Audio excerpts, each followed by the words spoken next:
Isa po. Meron po kayong suggestion or masasabi? Thank you po. Salamat po. Marami na sasabihin. Ano po? Sa ano nga lang patawag, sa level 2 po, nung last na nasa lang na ano lang po ko sa mga, syempre, sa level 2 po kasi hindi na sila yung katulad sa level 1 na dapat kang po ilaro tayo. So, ano po tawag dito?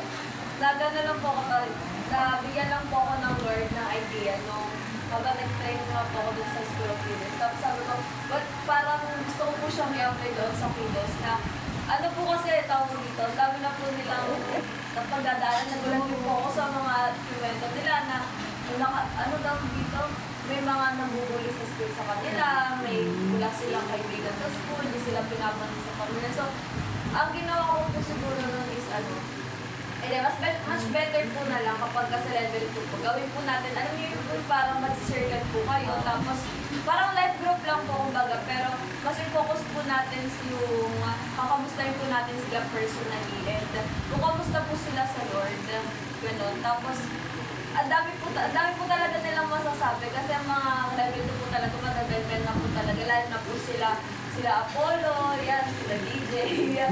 Dahil po nila sinasabi nung nakaraan, kaya natuwa po talaga ako kasi sobrang open po nila, lalo na po nung mga girls na nakakagulat lang po na level 2, tapos gano'n namin nagdadanan nila sa school. Sabi nila, tawag dito yung nahabol nila yung grades nila, gano'n, nagulat ako kasi hindi na, nung ano po, nung gano'n ako, naglalaro lang po ako sa labas. Nagulat ko. Nagulat. Kaya maganda po talaga na kapag magpe-pray din po, ay lang sabi po ni Tita Len, kapag magpe-pray po talaga, i-try po talaga natin sila na huwag po ma-distract. Kasi mabilis po sobrang bilis ang focus talaga ng attention sa kanila. Kaya dapat po talaga maging creative po tayo, hindi lang po sa pagtuturo, pero sa pakikipag-usap din po sa kanila. Kasi sobrang importante po nun, hindi po natin alam na yung mga nakasalamuha po natin bata is hindi po pala, hindi po nila nakakausap yung family nila, wala po sila nakakausap.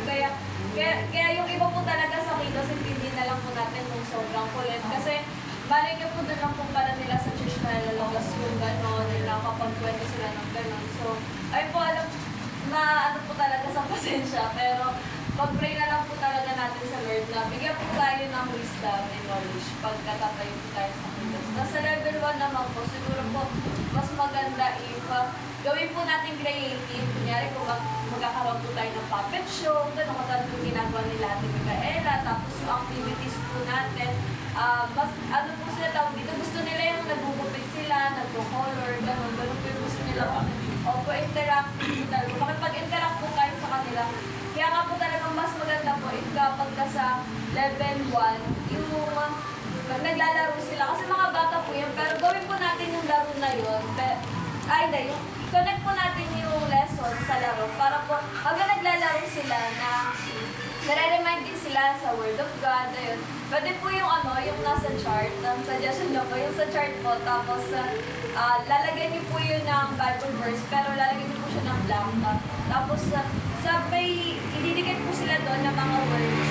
Tapos dapat po, tawag dito, ibabasa po muna natin sa kanila yun. Tapos, activity natin, gano'n, tignan natin kung naalala ba talaga nila yung Bible verse. Kasi parang kapag sa memory verse po talagang nayayamot po talaga sila. Ano ba yan? Memory verse na naman, gano'n. Kaya mas okay po talaga kung gawin po natin, memory verse po kasi yan pwedeng sa church lang nila yun na memorize, pero pag sa labas, hindi na. Kaya mas okay po talaga kapag sa memory verse po mas maging creative po tayo para pwede po nila ma-share sa school, gano'n, sa family nila, na, uy, ganito yung sabi sa Bible, gano'n. Kasi na-experience ko po yan sa kapatid ko kaya sabi niya, sa kilos din po yung kapatid ko. Tapos sabi ko, pag kinakausap ko siya, tawag dito, nakamusta ko, natutunan mo sa kilos, gano'n. Sabi niya, naglaro sila, ganito, ganyan. Nakakatuwa lang po kasi inaano niya po na yung activities nila. Siyempre, naano din po ako na, ganito pala yung gusto nila. Okay, so na-apply ko naman din po. So, share ko lang po sa inyo na mas okay po kasi kung maging interactive po. Hindi lang, kasi dapat maging different po yung kiddos ministry sa school. Kasi imagine po, Monday to Friday, nasa school na po sila. Tapos pagdating po sa kiddos, parang school pa rin. So, mas okay po ipag-feel po natin sila na ayun po yung safe place nila, yung na mapapakinggan sila, na maninibang sila. Kumbaga parang mental health break din po nila yun. Pero nagkakaroon po sila ng deeper relationships na rin. So, ayun lang. Amen. Agree, agree. Well said. Ang hindi pala naisip lang ako, yung mga bata kasi din, mga talented din, yung discovering their talent.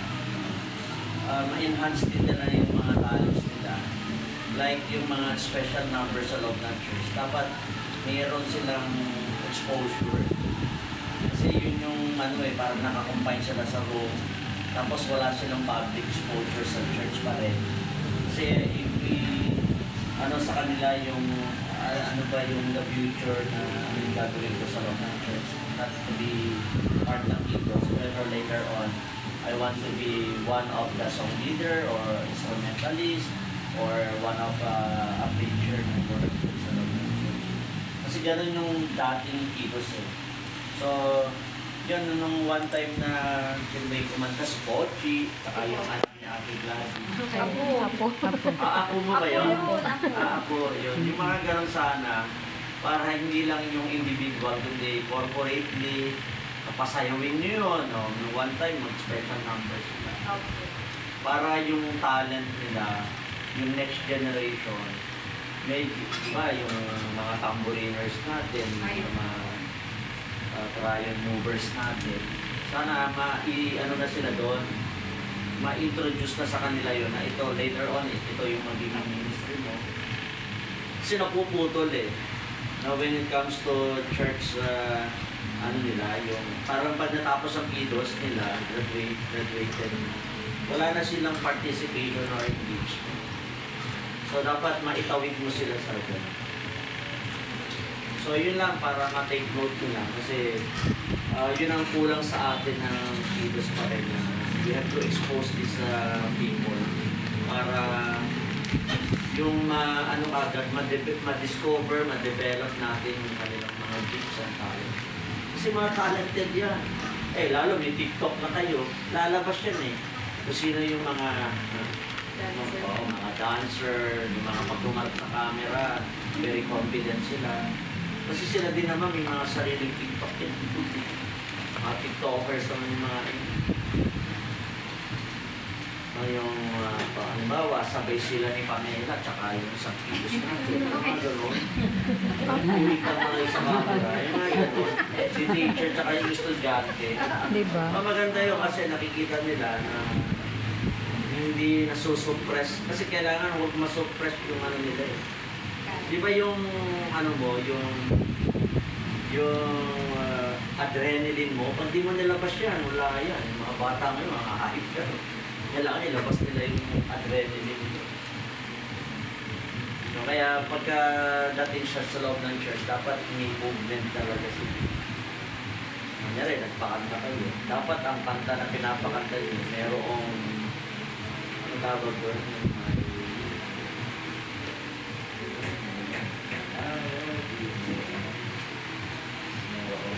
Action.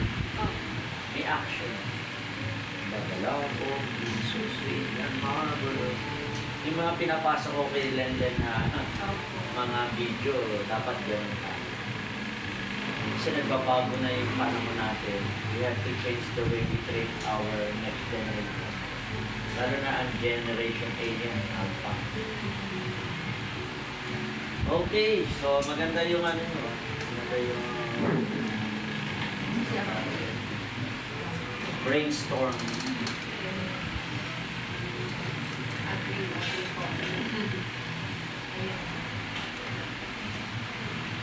Speaking of special number, may special number po tayo ngayong Christmas. December 21 din. Kaya ba? Ano po? Kasi gift giving nila yun. Kasi hindi pinakamalapit sa Christmas yun. Ano kaya? Wala. 40 na susunod. 7 sa Sunday, 14, 21. And then 28 na susunod.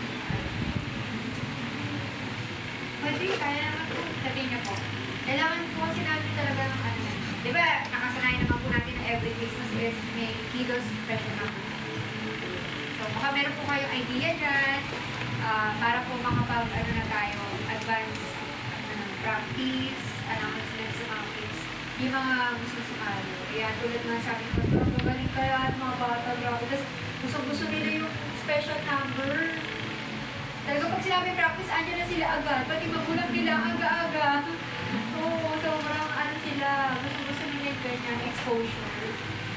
Kaya si Piomi, si Pochi, sobrang